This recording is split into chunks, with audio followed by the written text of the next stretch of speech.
Alright, so good morning everybody. This is not going to be a traditional lesson today because all we're doing in our regular classes is setting up our composition notebooks. If you do not have a composition notebook, you definitely need to get one because when you do join back up with us in person, then all of your notes and everything you've done will be all together and we can resume class just like normal. Now, at any point in this video, you are always free to pause to catch up because I'll be going pretty quickly. And for future reference in any future videos I make where you have to write things down like notes, then you can always pause the videos, so don't be afraid to do that. Now if you do have a comp book, go ahead and pause the video and make sure it's in front of you. And when you've got it in front of you, you can press play to resume. Now the first thing we're going to do is open up the comp book. And if you want to do this on the inside front cover, or the front cover itself if you have room, I would like for you to go ahead and put your name on it and put history on it real big, so that way, in case it gets lost when you come back to school, then we'll know who to give it back to. After you've done that, this first page of our notebook is going to be reserved for the table of contents. So at the very top, you can go ahead and label that yourself.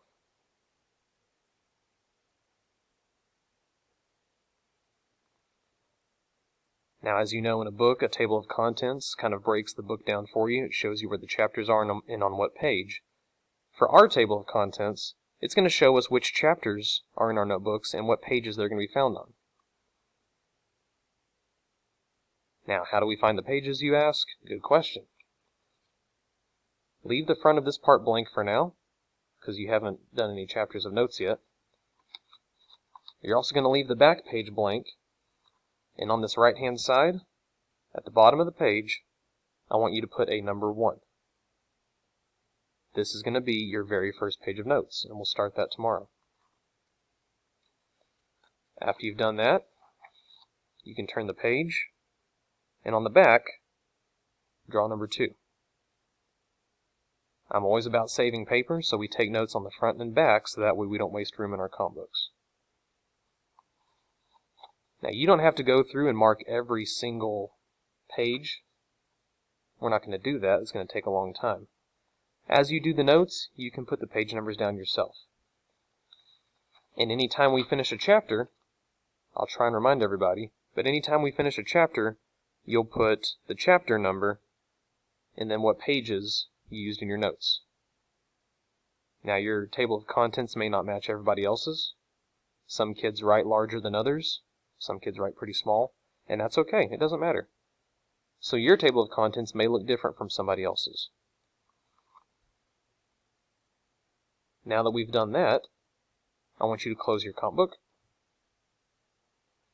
And then I want you to take it as so and turn it backwards and upside down. So that when you open it now, your paper's upside down with the margin up top now at the bottom.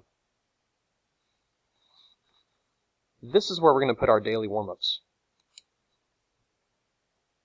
So at the top, you can title it Daily Warm-Ups.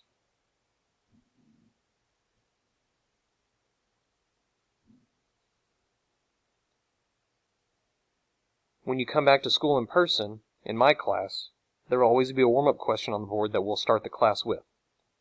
Sometimes it'll be a review question from what we talked about the day before. Sometimes it'll be a question where I just want to see what you know beforehand. But either way, there will always be the date and the question. So for today, in my class, the date's 8/24, so you would put the date out in the margin. And the question was, what would you like to learn about this year in history class?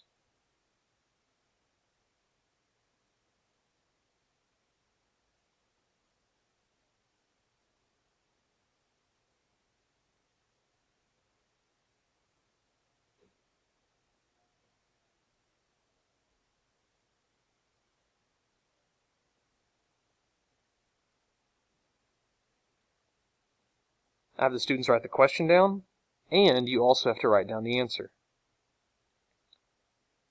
So some kids chose World War II, and they wrote the answer down. Next day in class, When they come in, they'll put the date, and whatever the question is for that day, they'll write down an answer as well. I want you to go ahead and set it up as daily warm-ups, but since you're doing virtual, instead of a warm-up question, you'll be doing the exit ticket for me. So you don't have to write that down in the daily warm-up section. I just want you to have this ready for if and when you come back to class in person. Okay? I'm just kind of showing you an example of how that works. After you've set that up, you turn back over. Again, just make sure your name and history is on it somewhere. And after that, you are done. It was a pretty easy day. Now, please make sure that you answer the exit ticket question. That counts as your attendance. And tomorrow, we will start discussing the continents.